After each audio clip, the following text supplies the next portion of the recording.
கர்த்தர் நல்லவர். இந்த நல்ல ஆசீர்வாதமான இந்த புதிய வருடத்திற்காக நான் கர்த்தருக்கு நன்றி சொல்லுகிறேன். 2022 ஆண்டை கர்த்தர் நமக்கு கிருபையாய் நடத்தி தந்து இந்த புதிய வருடத்தில் நாம் தேவ சமூகத்தில் நுழைய ஆண்டவர் நமக்கு புதிய வருடத்தை காண செய்திருக்கிற தேவனுக்கு நாம் நன்றி சொல்லுவோம். பல கேள்விக்குறிகள், பல எதிர்பார்ப்புகள், பல காரியங்கள் உங்கள் வாழ்க்கையில் இந்த வருட துவக்கத்தில் முன்பாக நிற்கலாம். ஒருவேளை பயம், ஒருவேளை கலக்கம், திகில், ஏதோ ஒரு காரியம் உங்களுக்கு முன்பாக நின்று கொண்டிருக்கலாம். ஆண்டவர் இந்த புதிய வருஷத்தில் நமக்கு வாக்குத்தத்தங்களை கொடுக்கிற நல்ல ஆண்டவர். பல ஆசீர்வாதங்களை கடந்த வருஷம் நீங்கள் பெறாமல் இன்னும் தாமதமாயிட்டிருக்கு, இன்னும் என் கைக்கு வந்து சேரலை அப்படின்னு சொல்லி ஒருவேளை யோசித்து கொண்டிருப்பீர்கள். ஆனால் இந்த வருஷம் நான் உங்களுக்கு வாக்குத்தத்தத்தோடு உங்களை வாழ்த்தவும் நான் ஆசீர்வதிக்கவும் விரும்புகிறேன். என்னாகமத்தின் புஸ்தகம் 13ஆம் அதிகாரம் அதனுடைய 30ஆம் வசனத்தை ஆண்டவர் நமக்கும் நம்முடைய குடும்பங்களுக்கும் இந்த 2023 வருடத்திற்கு ஆண்டவர் ஒரு விளையேற பெற்ற உற்சாகமான வாக்குத்தத்தத்தை தந்திருக்கிறார்.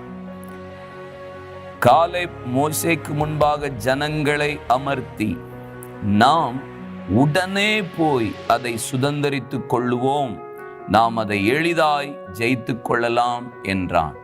உடனே போய் சுதந்தரிக்க போகிறோம். எதெல்லாம் சுதந்தரிக்கல, எதெல்லாம் நீங்க 2022 பெற்றுக்கொள்ளல, 2022 வருஷத்துல எதெல்லாம் இன்னும் தாமதத்துல கிடப்புல கிடக்கிறதோ பார்த்துட்டே இருக்கிறீங்க, இன்னும் பெற்றுக்கொள்ளல, இது நடக்கவே இல்லை. இந்த 2023 கர்த்தர் சொல்றார், சுதந்தரிக்கிற ஆண்டு, எல்லாவற்றையும் நீங்க சுதந்தரிக்க போறீங்க.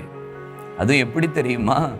உடனே போய் நீங்களும் நானும் நாம் இணைந்து சுதந்தரிக்க போகிறோம்.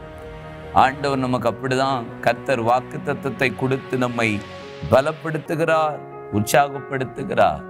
உபாகமத்தின் புஸ்தகம் 1ஆம் அதிகாரம் அதனுடைய 8ஆம் வசனத்தை வாசித்தால், இதோ இந்த தேசத்தை உங்களுக்கு முன்பாக வைத்தேன், நீங்கள் போய் கர்த்தர் உங்கள் பிதாக்களாகிய ஆபிரகாமுக்கும் ஈசாக்குக்கும் யாக்கோபுக்கும் அவர்களுக்கு பின்வரும் அவர்கள் சந்ததிக்கும் ஆணையிட்டு கொடுத்த அந்த தேசத்தை சுதந்தரித்து கொள்ளுங்கள் என்று போடப்பட்டிருக்கிறது.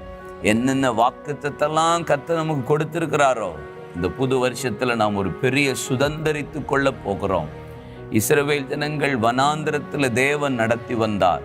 அடிமைத்தன வீடாகிய எகிப்தை விட்டு தேவன் புறப்பட பண்ணி பாலும் தேனும் ஓடுகிற வாக்குத்தத்தம் பண்ணப்பட்ட சுதந்திரத்தை கர்த்தர் கொடுக்கும்படி அவர்களை அற்புதங்களினாலும் அடையாளங்களினாலும் நடத்தினார்.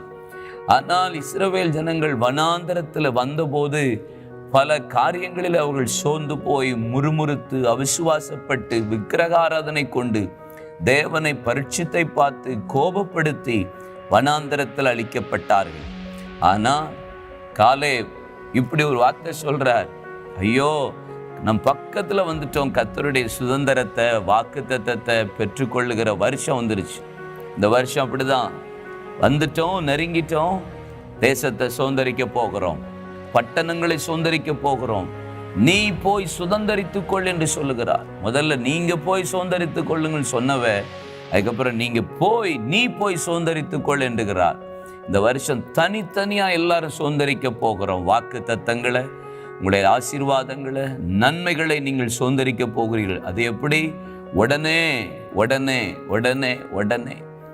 தாமதம் இனி ஆக போகிறது இல்லை, நெருங்கிட்டோம். தேசத்துல எழுப்புதல்ல சுதந்தரிக்க போகிறோம். ஆண்டவர் நம்முடைய கிராமங்களை நாம் சுதந்தரிக்க போகிறோம், பட்டணங்களை சுதந்தரிக்க போகிறோம். தேவ சமூகத்துல தைரியமா இருங்க, விசுவாசமா இருங்க. எப்படி அவன் சொல்ல முடிஞ்சது? காலேப் வேறே ஆவி உடையவனாகவும் உத்தமமாய் என்னை பின்பற்றினபடினாலும் அவன் போய் வந்த தேசத்தை அவன் சுதந்தரித்துக் கொள்வான். அவன் சொன்னான், நம்ம போய் ஈஸியாக சுதந்தரிக்கலாம், நீங்கள் அவிசுவாசமாக சந்தேகப்படாமல் பயப்படாமல் இருங்க. 10 பேர் துர்ச்செய்தி பரப்பினாலும் காலேப் யோசுவாவை சொன்ன வார்த்தை, உடனே போய் சுதந்தரிக்கலாம், கர்த்தர் நமக்கென்று கொடுத்த தேசம். இந்த இந்திய தேசம் நமக்கென்று கொடுத்த தேசம். நாம் இதை சுதந்தரிப்போம். இந்த வருஷம் உங்க குடும்ப காரியத்துல எது தாமதமா இருக்கு, எது இன்னும் கிடப்புல இருக்கு, உடனே போய் சுதந்தரிக்க போறீங்க. உங்க பிள்ளைகள் எதிர்காலம், உங்க வியாபார காரியம், உங்க ஊழிய பாதை, சபைக்கு இடமா, உங்களுக்கு என்னென்ன வேணும், இந்த வருஷம் கர்த்தர் நமக்கு வாக்கு பண்ணுகிறார். நாம் உடனே போய் தாமதமே இல்லாமல் சுதந்தரிக்கிற வருஷமாய் இருக்க போகிறது. தைரியமா இருங்க, விசுவாசத்தோடு இருங்க. கர்த்தர் நமக்காக பெரிய காரியங்களை செய்ய போகிறார். கண்களை மூடி நாம் ஜெபிப்போம். சந்தோஷமா விசுவாசத்தோடு சுதந்தரிக்க போகிறோம். தகப்பனே, இந்த 2022 முடித்து 2023 ஆண்டுக்குள் பிரவேசிக்க பண்ணினீர், உமக்கு ஸ்தோத்திரம். எங்க வாழ்க்கையில நீர் சொன்ன தீர்க்க தரிசனமான வார்த்தைக்காக நன்றி. உடனே போய் சுதந்தரிக்க கர்த்தர் எங்களுக்கு அனுக்கிரகம் செய்ய போற தயவுக்காய் ஸ்தோத்திரம். இனி எதுவுமே தாமதிப்பதில்லை. உடனே ஆண்டவர் எங்களுக்கு சுதந்தரிக்கும்படி கட்டளை கொடுத்திருக்கிறீர். அந்த எங்கள் பிதாக்களுக்கு ஆணையிட்டு கொடுத்த தேசத்தை நாங்கள் சுதந்தரிக்க போகிறோம். அது வானத்து நட்சத்திரங்களை போல இருக்க போகிறது. அது கடலின் மணலை போல இருக்க போகிறது. நாங்கள் எதிர்பார்த்திருக்கிறதற்கு மேலான ஆசீர்வாதமாய் இருக்க போகிறது. தேவனே, நீர் அப்படி செய்து உம்முடைய பிள்ளைகளை ஆசீர்வதித்து மகிழ பண்ண போற தயவுக்காக உமக்கு ஸ்தோத்திரம். ஒவ்வொருவரை நான் ஆசீர்வதிக்கிறேன். எதெல்லாம் கிடப்புல இருக்கிறதோ அதை எல்லாவற்றையும் தேவன் சுதந்தரிக்க பண்ண போகிறீர். உமக்கு நன்றி. இயேசு கிறிஸ்துவின் நாமத்தில் ஆசீர்வதித்து ஜெபிக்கிறேன் எங்க நல்ல அருமை பிதாவே. ஆமென், ஆமென். God bless you. கர்த்தர் உங்களை ஆசீர்வதிப்பாராக. எல்லாருக்கும் என்னுடைய புத்தாண்டு நல் வாழ்த்துக்கள். சுதந்தரிப்போம். சுற்றி பாருங்கள், சுற்றி நடங்கள், சுற்றி ஜெபியுங்கள். நாம் சுதந்தரிப்போம். ஆமென்.